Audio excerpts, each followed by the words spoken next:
नमस्कार, news times के इस बुलेटिन में आपका स्वागत है। मैं हूं तृप्ति विश्वकर्मा। आइए नजर डालते हैं आज के हेडलाइंस पर। पश्चिमी सिंहभूम के चक्रधरपुर शहर में 2 युवकों पर चाकू से जानलेवा हमला। दोनों आरोपियों को पुलिस ने किया गिरफ्तार।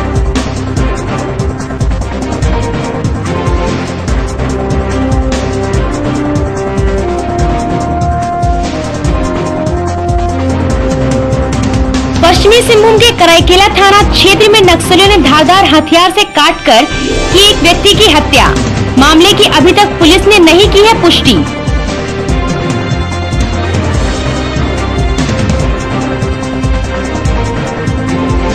हिंदी दिवस के मौके पर पश्चिमी सिंहभूम जिले में कई तरह के कार्यक्रमों का आयोजन। हिंदी के उत्थान को लेकर विद्वानों ने किया मंथन।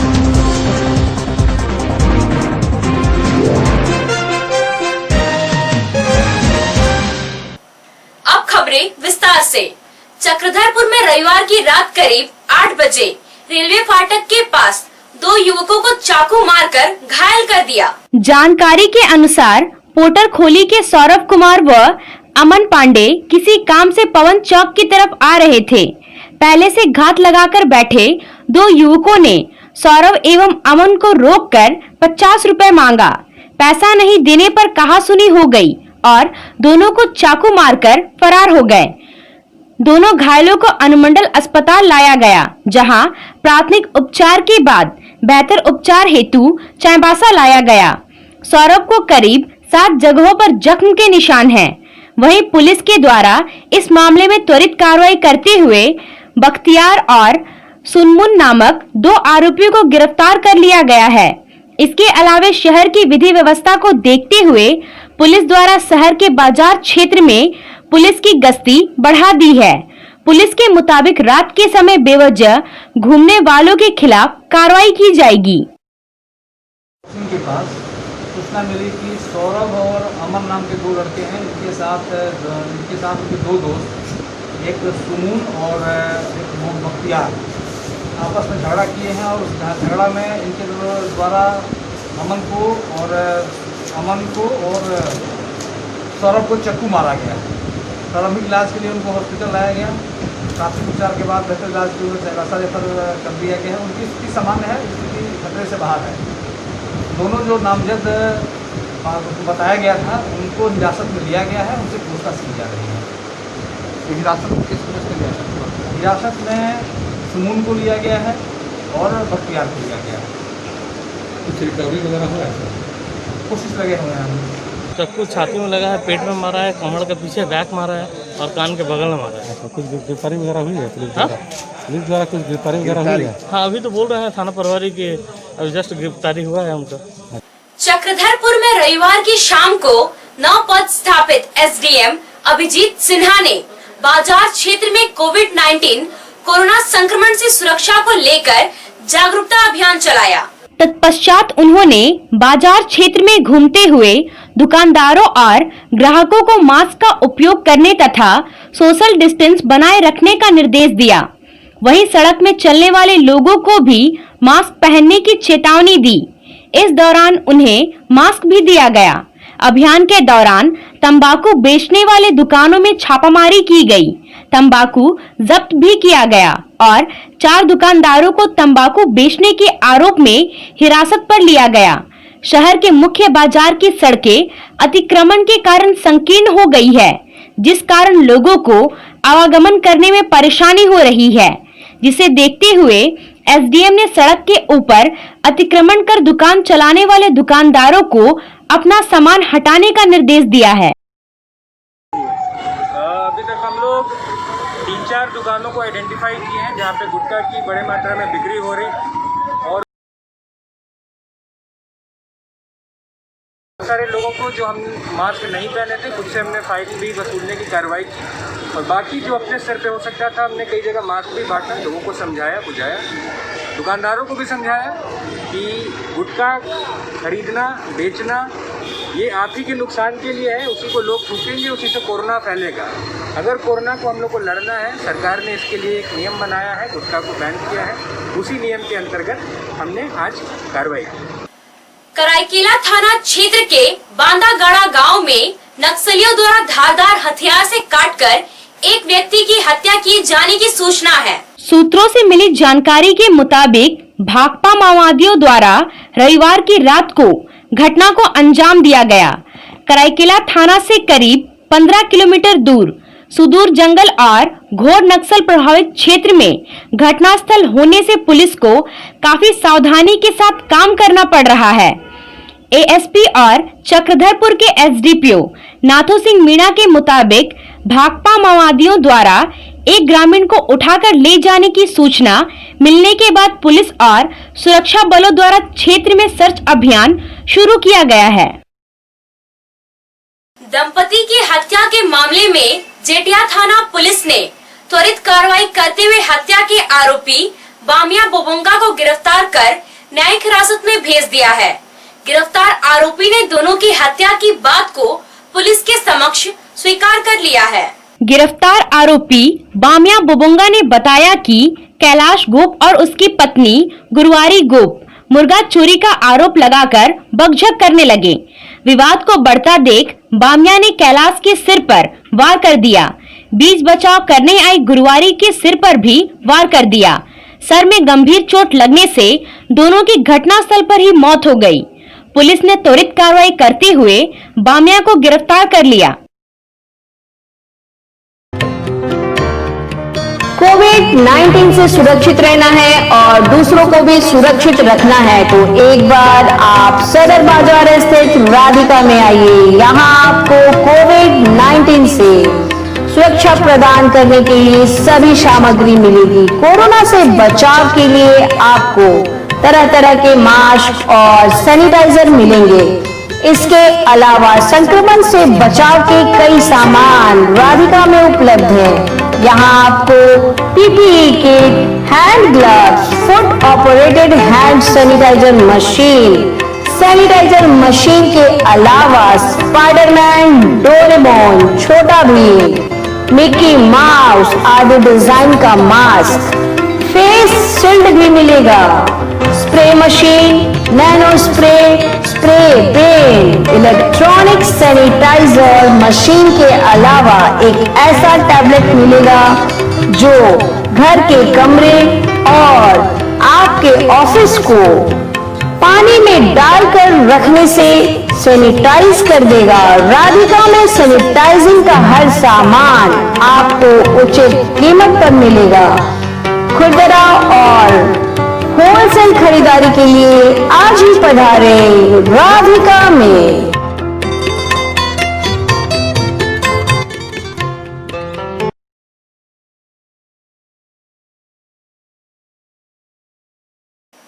झारखंड के परिवहन मंत्री चंपाई सोरेन ने बड़ा फैसला लिया है।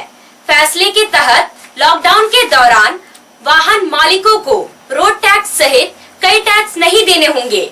राज्य परिवहन मंत्री चंपाई सोरेन ने लॉकडाउन को लेकर परिवहन विभाग के अधिकारियों को लिखित तौर पर आदेश दिया है कि लॉकडाउन के दौरान कारोबार पूरी तरह से बंद था। वाहन मालिकों को बड़ी वाहन चलाने की इजाजत भी नहीं दी गई थी, जिसके कारण बिना वाहन चलाते हुए वाहन मालिकों को टैक्स देने में काफी दिक्कतों का सामना करना पड़ेगा। वाहन मालिकों के दिक्कतों को देखते हुए मंत्री ने परिवहन विभाग को यह आदेश दिया है। सेल के किरीबुरु और मेगा हाथोपुरु लॉ एस खदान में 68वां राजभाषा हिंदी पखवाड़ा का आयोजन किया गया। किरीबुरु लॉ एस खदान की ओर से जनरल ऑफिस प्रांगण में कार्यक्रम का आयोजन किया गया। वहीं मेगा हाथुबुरु खदान की ओर से एचआरडी सेंटर में हिंदी पखवाड़ा का आयोजन किया गया। कार्यक्रम के दौरान केंद्रीय पेट्रोलियम मंत्री धर्मेंद्र प्रधान, केंद्रीय राज्य मंत्री फग्गन सिंह कुलस्ते और सेल के अध्यक्ष अनिल कुमार चौधरी द्वारा भेजे गए संदेश को लोगों को दिखाया गया। कार्यक्रम के दौरान अतिथियों ने कहा कि फरवरी 1948 में जो संविधान का प्रारूप प्रस्तुत किया गया था, उसमें संघ सरकार की राजभाषा का कोई उल्लेख नहीं था, लेकिन कन्हैयालाल मानिक और लाल मुंशी के अथक प्रयास से 14 सितंबर 1949 को राजभाषा के विषय पर 3 दिवसीय चर्चा के बाद संविधान निर्माताओं ने हिंदी को राजभाषा घोषित करने का निर्णय लिया। संविधान के अनुच्छेद 343 में कहा गया है कि भारत संघ की राजभाषा हिंदी तथा लिपि देवनागरी है। अनुच्छेद 351 में इस बात का उल्लेख है कि केंद्र सरकार हिंदी का विकास किस रूप में करेगी कि वह भारत की सामाजिक संस्कृति की अभिव्यक्ति का सशक्त माध्यम बन सके। वर्तमान में पूरे विश्व में 150 देशों के विश्वविद्यालयों में लोग हिंदी में अध्ययन कर रहे हैं। करूंगा कि अपना अधिकारिक कार्य राज्यभाषा हिंदी में करे एवं कंपनी को एक नए ऊंचाइयों पर ले जाने में आप सहयोग दें। आप सभी को मालूम है कि हिंदी भाषा में दुनिया में सबसे ज़्यादा बोले जाने वाले हिंदी भाषा के बहुत ही मान्यता दिया हुआ है। ये हम लोग के लिए सबको गर्व की बात है। संविधान में भारत की सामाजिक संस्कृति के अनुरूप भाषाई तालमेल के लिए क्षेत्रीय भाषाओं को भी मान्यता दी गई और विभिन्न भाषाओं की शब्दावली, शैली, अलंकार, विशेषण आदि को हिंदी में प्रचार प्रसार तथा विकास के लिए आवश्यक मान लिए गए। भारतीय जन नाट्य संघ इप्टा की ओर से हिंदी दिवस पर विचार गोष्ठी का आयोजन किया गया। इस दौरान वर्तमान समय में हिंदी की स्थिति और इसके विकास को लेकर चर्चा की गई। विचार गोष्ठी के दौरान इप्टा के संस्थापक सदस्य तरुण मोहम्मद, सचिव संजय चौधरी और शिक्षक राजकिशोर साहू द्वारा हिंदी के महत्व, उसकी जरूरत और इसके विकास को लेकर किए जा रहे प्रयास पर विचार व्यक्त किया गया। इप्टा के पदाधिकारियों ने कहा कि हिंदी के विकास के लिए इसका अधिक से अधिक प्रयोग होना बहुत जरूरी है। हिंदी भाषा का सही जानकारी लोगों को हो, इसके लिए भी कोशिश होनी चाहिए। इप्टा के संस्थापक सदस्य तरुण मोहम्मद ने कहा कि हिंदी की स्थिति हिंदी भाषी राज्यों में भी कुछ खास अच्छी नहीं है। हिंदी भाषा के बारे में लोगों को पूरी जानकारी नहीं है। कम से कम हिंदी भाषी प्रांतों में इसका इस्तेमाल और सही जानकारी सभी लोगों में होनी चाहिए। बढ़े चलो मन वचन कर्म से, सीना तान बोलते चलो, प्यार हमें है हिंदी से। हिंदी हमारी राष्ट्रीय भाषा, कंप्यूटर भी देता इसकी शिक्षा है। हमारी हृदय की भाषा, पूर्वजों ने भी इसे है सींचा। उठो जागो और जगाओ, हिंदी संस्कृति की पहचान, मातृभाषा यही बताओ, इप्टा कहती यही पहचान। आज हमारी इप्टा की तरफ से हिंदी दिवस का आयोजन किया गया है। देखिए, हिंदी भारत की राष्ट्रभाषा है। संविधान में इसको राजभाषा की दर्जा दी गई है और हिंदी जो है ना, बहुसंख्यक हमारे देश में बहुसंख्यक लोग हिंदी भाषा बोलते हैं, लेकिन एक त्रासद स्थिति ये है कि हमारे देश में आज भी किसी भी प्रांत में इवन हिंदी भाषी बोले जाने वाला जो प्रांत है, जैसे यूपी है, बिहार है, मध्य प्रदेश है, तो जिनको हम हिंदी भाषी प्रदेश बोलते हैं, वहाँ भी शुद्ध हिंदी की जानकारी अधिकांश लोगों में नहीं है। इसकी वजह है हमारे देश के जो लोग, जो इवन हमारे शिक्षक भी इसके लिए उत्तरदायित्व हैं। हमारे शिक्षक उत्तरदायित्व हैं और हमारे मार्गदर्शक इसके लिए ज़िम्मेदार हैं। हमारे राजनेता इसके लिए ज़िम्मेदार हैं कि हमने हिंदी को जो है ना वरिष्ठता नहीं दी, प्रदान नहीं की है। हिंदी का महत्व हमने जितना दिया जाना, हमारे भारतवर्ष में हिंदी को महत्व नहीं दिया जाता है। ये एक त्रासद विषय है, ये त्रासद स्थिति है अपने देश की, कहिए तो। इसलिए हिंदी दिवस मनाया जाना चाहिए और इसमें हिंदी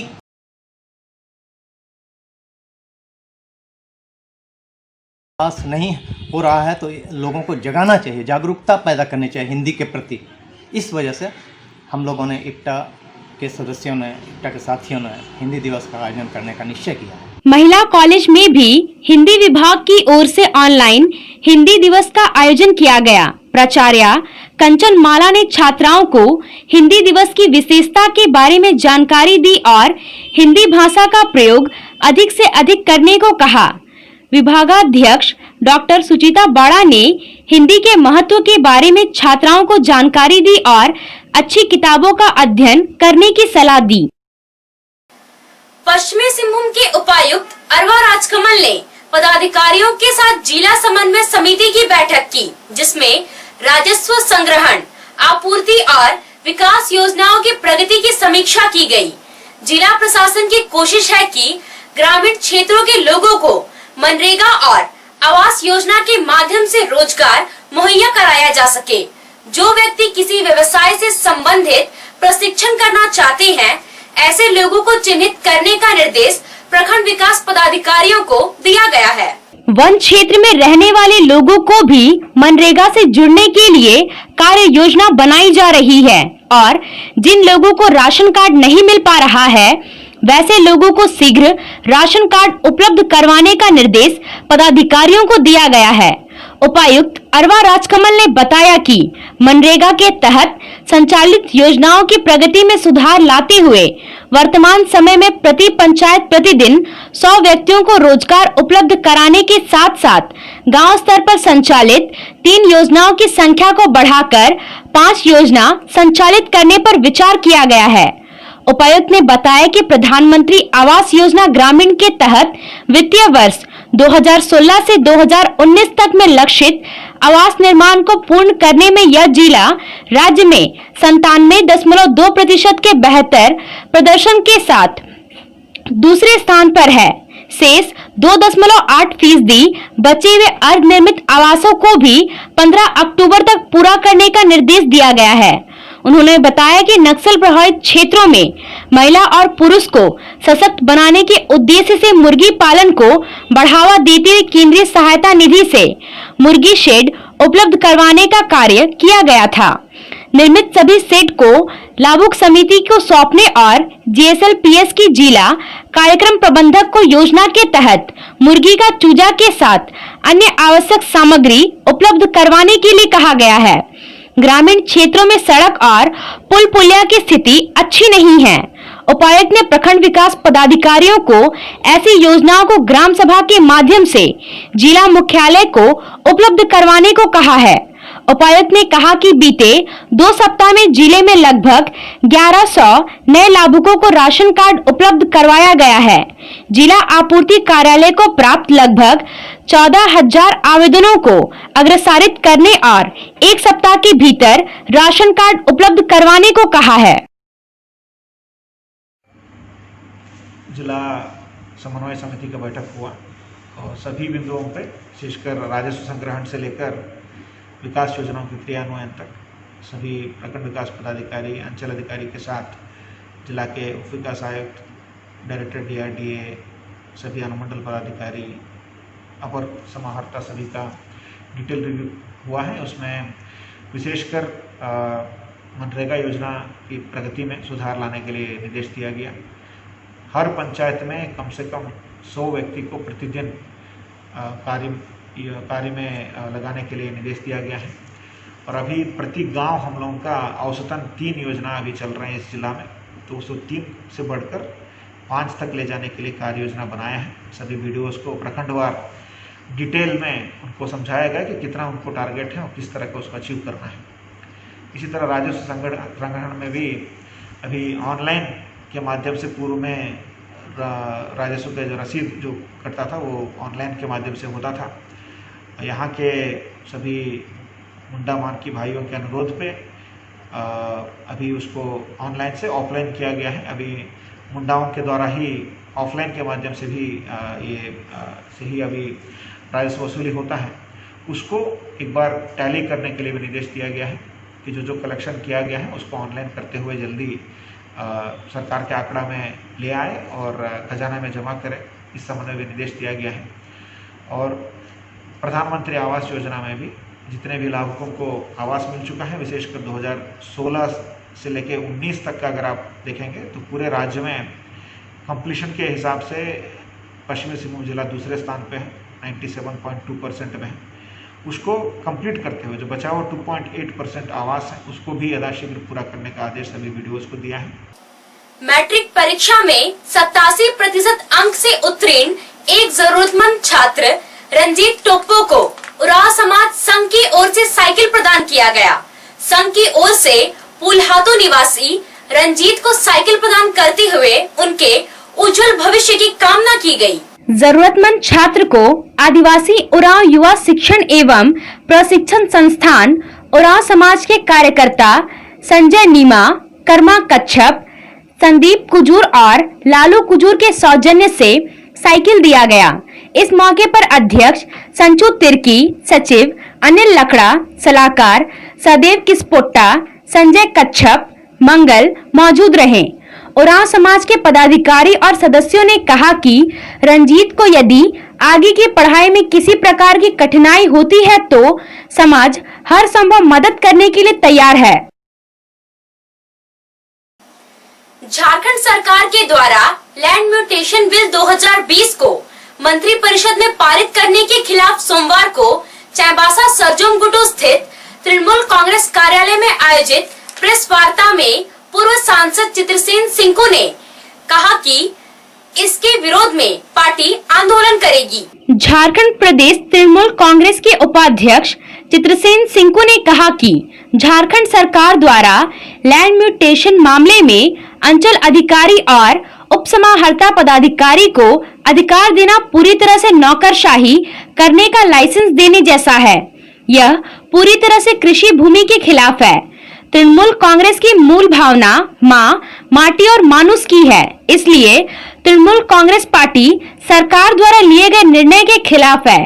पार्टी के प्रधान सचिव राधा मोहन बनर्जी, प्रदेश युवा तृणमूल कांग्रेस के अध्यक्ष सनी सिंह ने कहा कि यह सरकार राज्य की जनता की मूल भावना के खिलाफ काम कर रही है। उपायुक्त अरवा राजकमल ने बताया कि 15 एवं 16 सितंबर को जिले में 2 दिवसीय विशेष जांच शिविर का आयोजन किया जा रहा है। स्वास्थ्य विभाग से प्राप्त लक्ष्य के मुताबिक इन 2 दिनों में रैपिड एंटीजन जांच किट के सहयोग से 15,000 व्यक्तियों का कोरोना वायरस जांच किया जाएगा।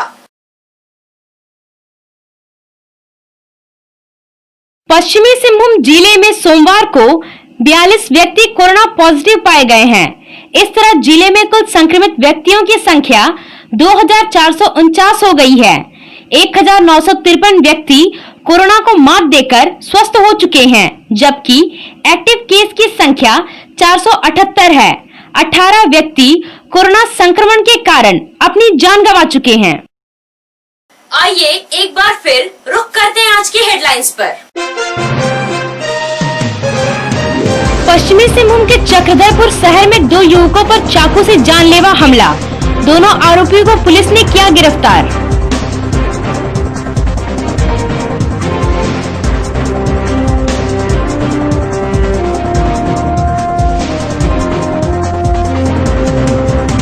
पश्चिमी सिंहभूम के कराईकेला थाना क्षेत्र में नक्सलियों ने धारदार हथियार से काटकर की एक व्यक्ति की हत्या। मामले की अभी तक पुलिस ने नहीं की है पुष्टि।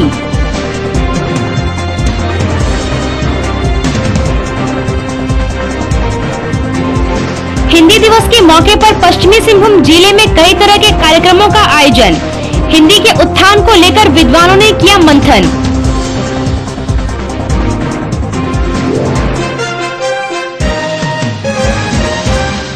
आज के लिए बस इतना ही। कुछ और खबरों के साथ हम फिर हाजिर होंगे। तब तक न्यूज टाइम्स की पूरी टीम को दीजिए इजाजत। नमस्कार।